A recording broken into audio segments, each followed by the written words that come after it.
Welcome, Jon, to Mending Families. I'm so excited to say that because you're my first guest. Yay!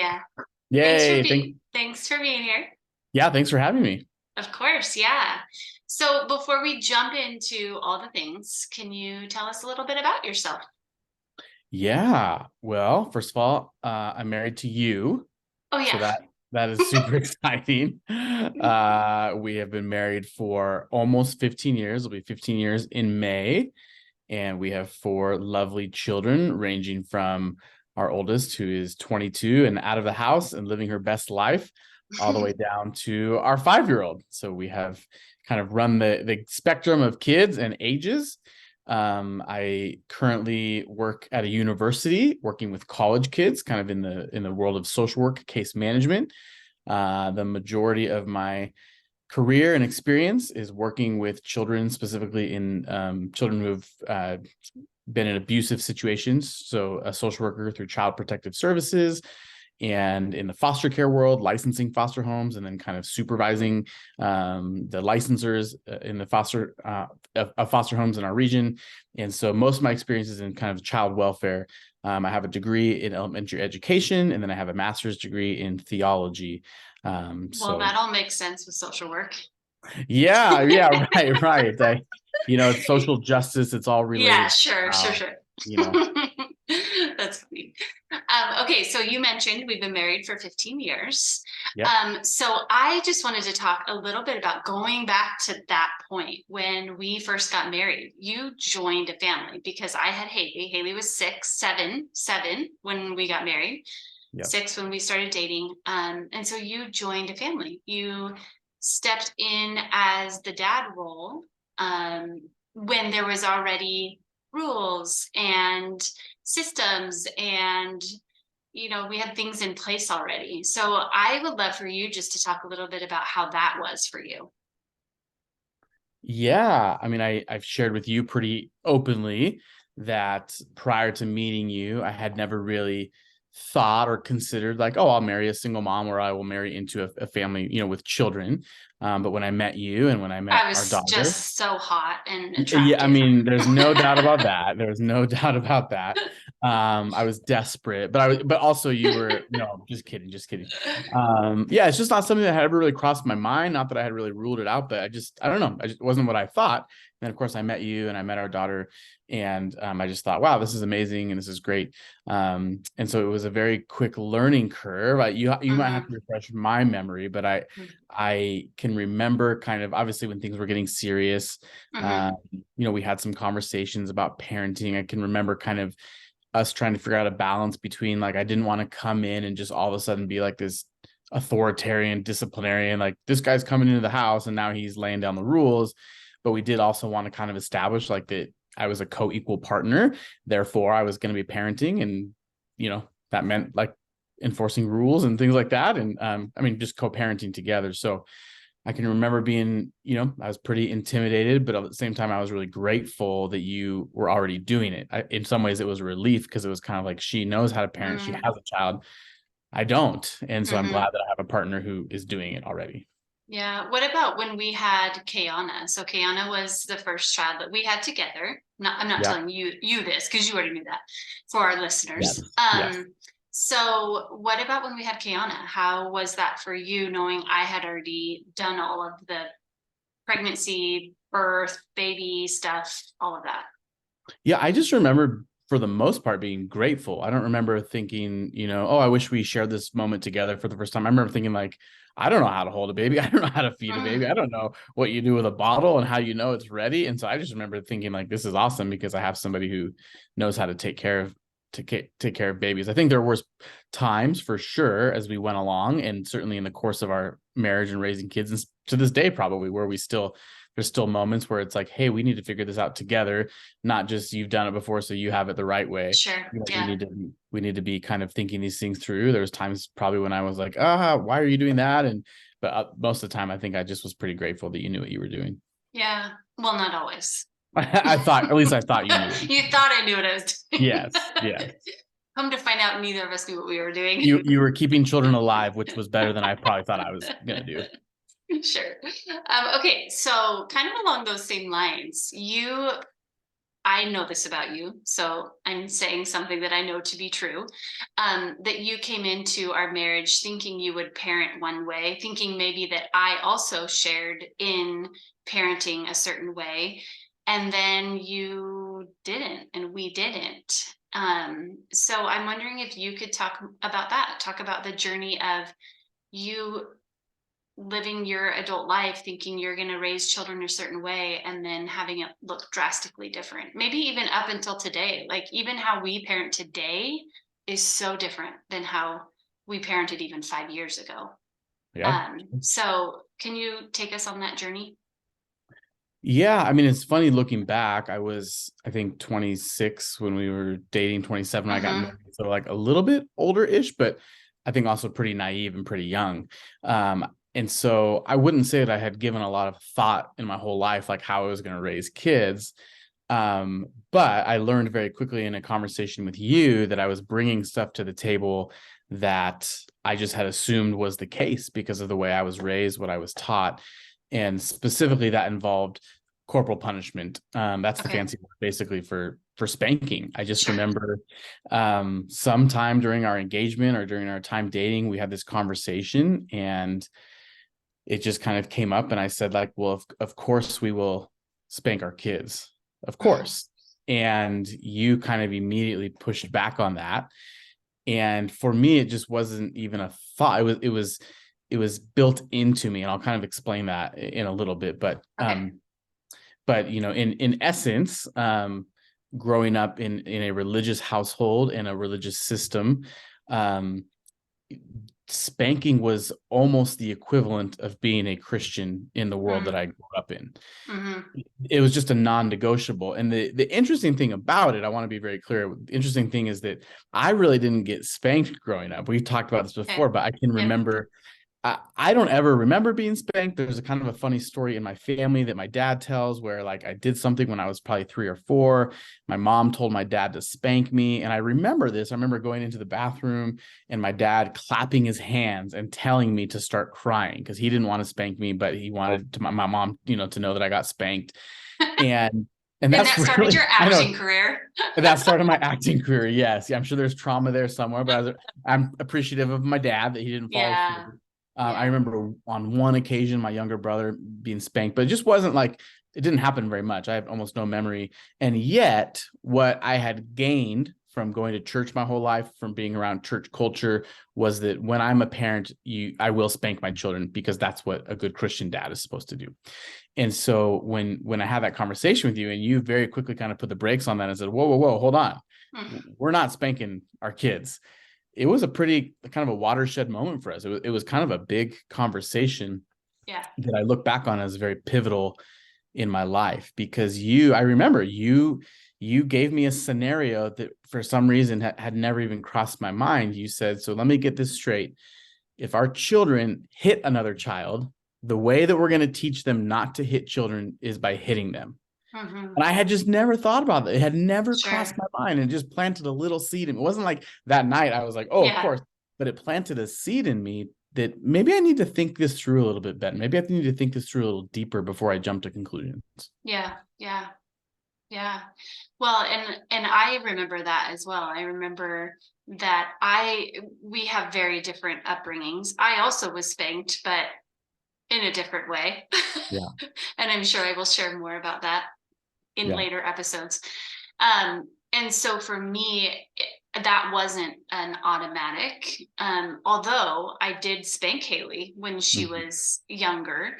But as soon as I learned what the science says about that, what that was actually doing to her brain, what that was doing, and how there's different ways we can parent, I stopped immediately. And so Mhm. I remember us having that conversation. And for me, I was like, oh no, you think that's the only way? And it was kind Yeah. of like an eye opener for me too, that okay, let's talk about this. But I was in it. And so I was willing to talk through it with you, and I'm glad that we did.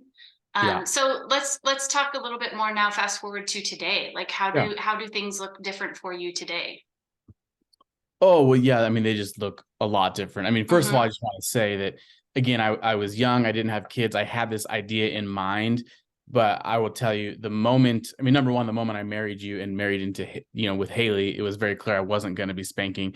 And then Mhm. certainly when we had our first biological daughter and I held her, it was like, there, of course, there's not a chance in my lifetime I will ever lay hands on this child, like, so, Mhm. so that very Mhm. quickly kind of shifted for me, that just like, this was not an option. But it was really during that time too, I was working for Child Protective Services. And so I was knee deep in the world of child abuse. I was investigating abuse. I was seeing lots of really, really, really unhealthy forms of abuse, often starting with corporal punishment, often starting with Yeah. that, but then really escalating. Yeah. And so my worldview kind of shifted, and I remember I even went to, I'll kind of speed this up, but I went to a conference called the Children's Justice Conference, and they had a speaker, which I'll reference at the end, but his name was Victor Veith. And he just gave a presentation on basically corporal punishment, laid out all the facts. And I just started doing research. For me, it was just kind of like, I was hearing one thing from sort of the church world, but then I was hearing the research, and the research was just overwhelmingly clear, like from Yeah. every possible angle in every country that had done research.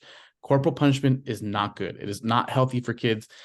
There are so many other ways. And so I guess to answer your question, there was a natural transition that happened where it was like, okay, we're not going to do that.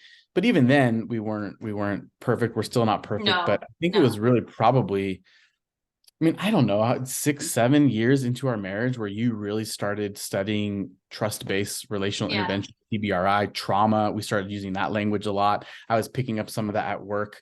But that's where we really started getting into, hey, it's not even just about discipline anymore. It's not Right. like I need to discipline my kids. It's really about, what would you say, engaging, right? Engaging Yeah. with kids. They are humans. They're Yeah. real people Yeah. with real emotions.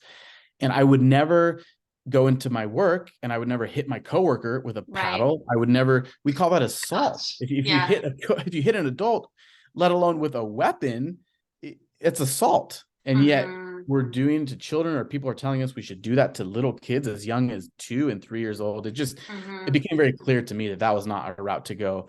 And so I think we just started using a lot of conversation, a lot of, let's talk through your feelings. What's going on here?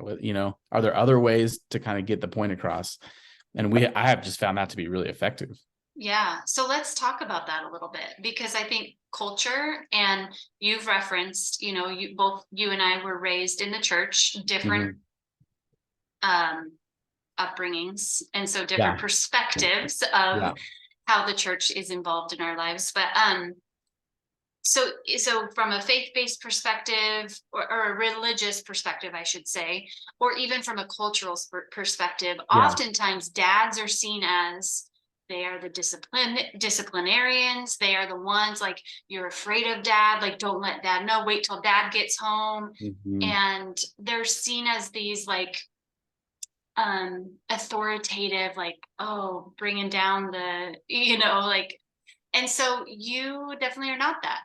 Mhm. And I don't think that you actually ever were that. You Yeah. are one of the kindest men that I know. And I'm so thankful that I'm married to you. I'm so Well, that's very lucky. kind of you. Thank you. But let's talk to the dads, or even the parents who are in a relationship with a dad who feels that they should be that. Let's talk about that, because I think that we need to address that, and how that can actually cause more harm than good. Yeah, I mean, there's a lot there for sure. So I'll try to Yeah. kind of wrap my arms around it, and you can kind of give me some direction if I get off the rails. But I think there's a couple things that come to mind. First of all, is that one thing I've really embraced over the last, almost 15 years of being married and parenting, is that no two families are exactly alike. And so there's a lot of cultural pressure at times. We know gender roles, stereotypes, all those things. But there is a lot of pressure, like, well, this is what a man is supposed to be like. This is supposed to, a woman's Hmm. supposed to be like. This is their roles. And I think what I've really come to is, hey, you got to do what works within your own family structure. For Hmm. me to be true to myself, I mean, I'm going to embarrass myself a little bit here, but I'll honor my grandma. But my nickname growing up, my grandma and my mom called me Tender Heart, which is, I know that's Oh. about the opposite. I know it's very mushy. And but I say that just to say that for me to be true to who I am, I've never been a harsh person. I've never been a yeller. Hmm. I'm not somebody who is easily angered. And that's not because I'm a great human being. That's just like my nature by default. And so I think that just it's not something I necessarily had to fight against. Was like, I'm really angry, but I got to dial it back. But I guess for me, the idea of like the authoritarian or the disciplinarian, when I hear you talk, the word that comes to mind for me is fear. I would call that fear-based parenting. That a lot of kids I know grew up, a lot of kids I know are growing up right now, a lot of parents I know are raising their children out of fear. And that's this idea that if you don't do what I ask you to do, you're going to get it. And that gives you a certain amount of obedience. That gives you that immediate obedience. But it really, we know again from the research, it just is absolutely terrible in the long run for the emotional health, the psychological health of children. And so I guess for me to combat that stereotype is you can be a quote unquote strong man, but the way that you do that is not by yelling or threatening or being the disciplinarian. You can do that by engaging with your kids, by playing with them, by talking things through. And yet that doesn't take any sense away from them that my dad is not there to be my protector still. He doesn't love me. I think that I think our kids would still say like, hey, if it comes down to it, dad is going to fight for us. Dad is going to protect us. That's who I am. But it's just, I guess, sorry, I'm just kind of going in circles here, but I guess how I would sum it up is that there's just other ways to do it. It's completely unnecessary to be an authoritarian, fear-based. And I think a lot of it comes from people thinking, if I'm not this way, this is what I was taught growing up. If you're not this way, your kids will turn out bad, right? Yeah. If you don't sort of quote unquote lay the smack down when they're younger, they're going to turn into really awful things growing up. And that's just, it's a complete myth. A complete myth. You can be kind and compassionate and engaging and connect with your kids and teach them right from wrong and teach them healthy ways to communicate. In fact, I would argue more so than the other way around. Yeah. Because it sits differently with our kids when we treat them like humans, when there is mutual respect and they do feel seen and heard. Yeah. So when we do have to correct them, they feel seen and heard, and it just sits differently. So I think that is all good stuff. We've talked about how wonderful and amazing you are.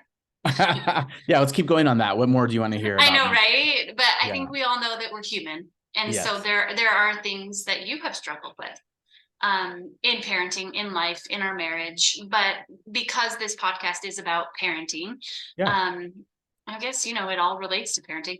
But let's talk a little bit about your struggles. And when was there a point where you're like, oh gosh, I'm not doing well with this, or I need help, or I need support? Tell me more about that. Talk to me about that. Yeah, I almost would be curious to hear your thoughts on that. And I would be very receptive to them. I think that probably one of the biggest struggles you and I have had in parenting is me wanting to control the way that you parent. And so because I tend to be, we'll just call, it's been really fun.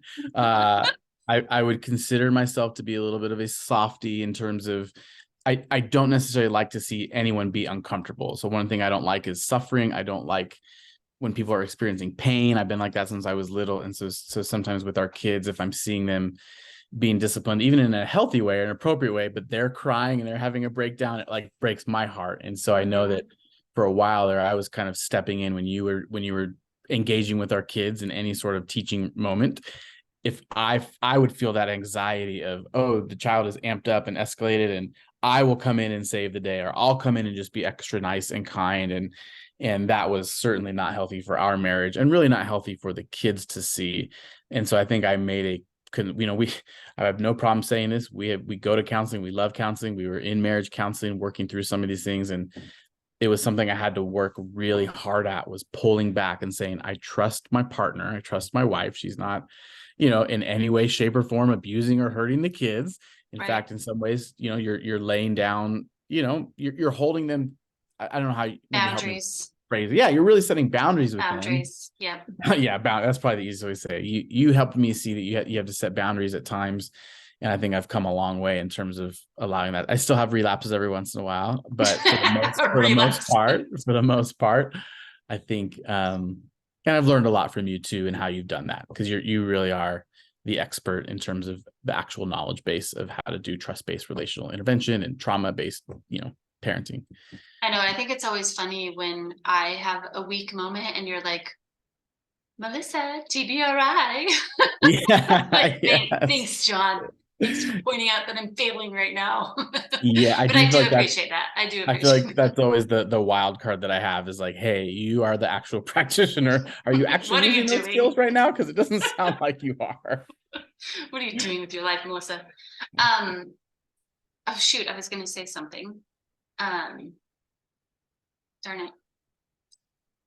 Oh, I was gonna say, you have talked about you just talked about how it's hard for you to see our kids when they are sad, crying, upset, hurting.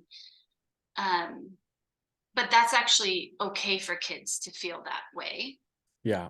It's how they are able to get through those big feelings. Yes. And Yeah. so, would you say that part of your growth process was being able to see that, or is that something you're still working on? Yeah, for sure. And I think that, um, yes, I have come to learn and embrace that all of these emotions are very important and valid and really necessary. They actually contribute to our kids becoming healthy, adolescents, then into healthy adults when they're allowed to kind of experience the gamut of emotions. Mm-hmm. And that I can't always just come in and fix things. In fact, it's almost unhealthy at times for me to come in and try to fix it or to make it go away in some ways because I'm uncomfortable or because I don't want to see their pain, rather than walking them through it, talking them through it, like recognizing that there's times when I just can't fix things and I have to sit with them in that, but that actually is what's building emotional, what's the word? Capacity. I don't Intelligence. there. Thank you. Emotional Mm-hmm. intelligence, that will pay dividends for them in the rest of their life. And so, yeah, I think that has been a struggle, and it's something I've come to embrace for sure.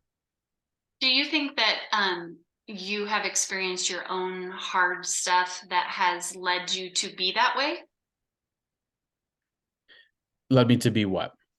I'm sorry, let me rephrase the question. Do you think you've experienced your own hard stuff, whether as a child or an adult, that has led you to um, be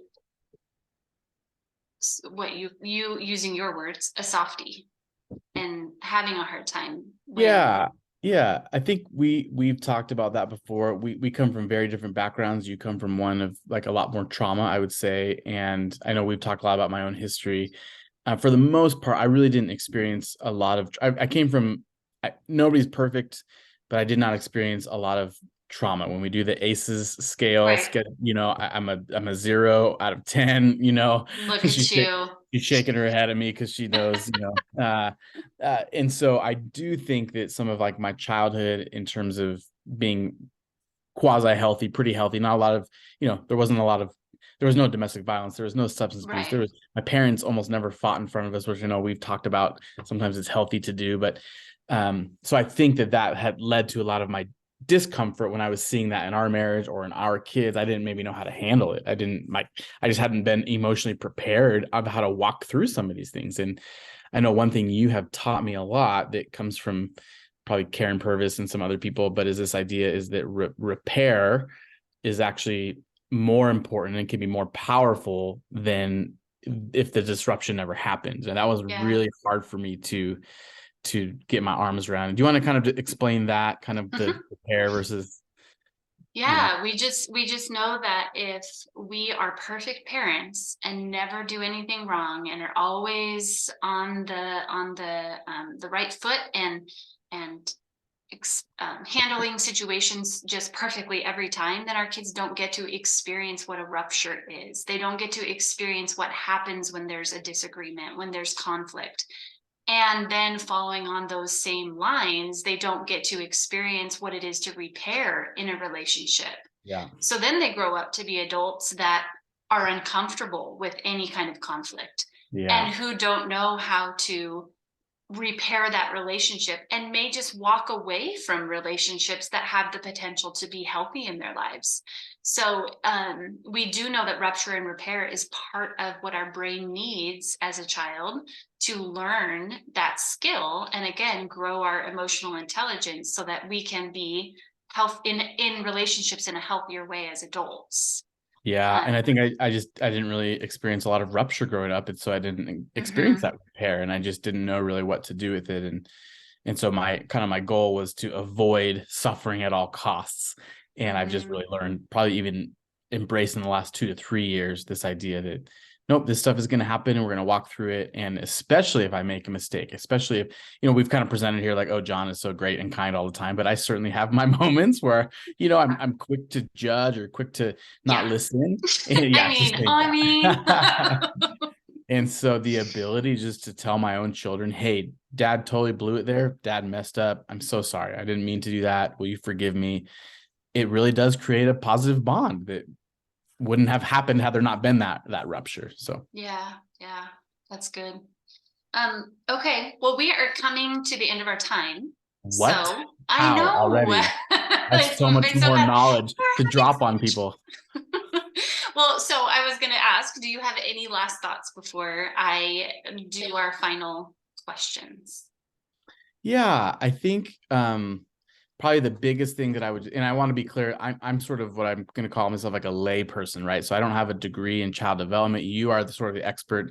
I'm just a person. I'm a dad Mm-hmm. and I'm learning how to parent. I have experience in child welfare, child abuse. I do some research, but I also I have lived experience of just living and raising kids and making mistakes and learning and growing. And so I think that the most important thing that I would want our listeners to understand is that there are better ways for almost everyone to parent. There are ways that are better for our kids than we're doing right now. We can always learn and grow, and Mm-hmm. we shouldn't be afraid of research. We shouldn't be afraid of learning new skills and techniques. And I think that a lot of people that I've been around or know, they pass on parenting styles that they have learned from their own parents. And a lot of times people just are unwilling to change, honestly, because it's Right. hard. It And I is. think Change is hard.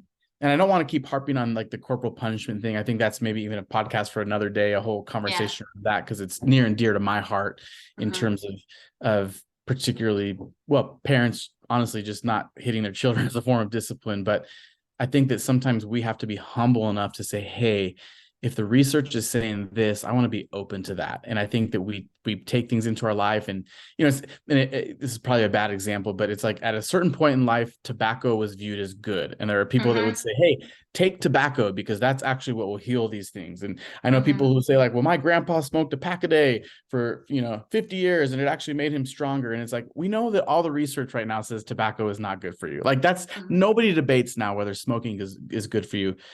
And what I would want our listeners to hear is that the same thing is true of spanking, of corporal punishment. All of the research says it is not good. It is not healthy. Mm-hmm. It leads to anxiety. It leads to depression. It leads to anger issues with kids. It leads to all kinds of stuff. And so I think we as a society need to be humble enough to receive that information, to listen to the experts and say, hey, if this is true, I want what's best for my kids. I want what's best. How can I help my kids? I think the goal of everyone is for their kids to be successful, to be healthy and loved and successful. If there are other ways to do that, then I think we need to be really open to those. And so that's, I guess, my Yeah. encouragement for people. Yeah. I appreciate that. That's good. Thanks. Okay. So I like to wrap the show up with asking, what are 3 resources that you yourself have used that you would recommend for families who are maybe just starting their journey of healing, or in the thick of it, or on the roller coaster of this thing we call parenting? um, Yeah. what would be 3 things you would recommend? Gosh, that's a good question. Thanks. I mean, if I'm being completely honest, I learn a lot through you. So first of all, I would certainly say Mm, follow Melissa. You probably already are if you're listening to this, but if you're not, follow Melissa at Mending Families, because she puts in the work. She reads the research, she does the trainings, and then I kind of just glean onto a lot of those, that's the truth. I'd like to sit here and say, oh, I'm an avid reader of all these books. I'm just not, you guys. I can tell you all about sports and basketball and football. yeah, that's Can't good. tell you a lot of authors that I've read because I just learn it through my wife. So yeah, I think you're one. There is a woman that I follow on Instagram named Mhm. Brooklyn Lynn Dukes. I Brooklyn could Lynn probably Dukes. yeah, or maybe Brooke, Brooke Lynn Dukes, Dukes. And Okay. she's kind of a parent educator and coach. I stumbled upon her at some point, and she just has really great short videos and answers questions from people all the time, kind of similar stuff to what you do. My kid's doing this. What should I do? And I have just found her advice to be like spot on a lot of times. And Awesome. then, yeah, and then specifically regarding if people do want to read more about sort of corporal punishment, and especially maybe in the faith-based world, there's a gentleman that I mentioned earlier named Victor Veith, and that's Vieth, Victor Okay. Veith, and he's a former he is an attorney, a former prosecutor, also a theologian, and he's an expert in child abuse and corporal punishment. And he has just some really good books and information, Okay. even just about statistics about here's what we know, how many people use corporal punishment, here's the effects of it. Yeah. But he does it in a very, I'm going to say, sort of impartial way. He kind of gives the information, and I have just like gone back to his stuff multiple times when I'm Okay. revisiting this topic. So Yeah, and I'll make sure that I put that stuff in the show notes so that people awesome. can easily find the Instagram, Brooke's Instagram, and then Victor's information. I will link that, and those all sound like great resources. So I appreciate you sharing. You're So welcome. we've come to the end of our first episode, and I'm so thankful that it was you, and I appreciate all that you shared with us today. So Congratulations on episode number 1. I thank hope you have thousands you. of them. Thank you. Okay, bye. Bye.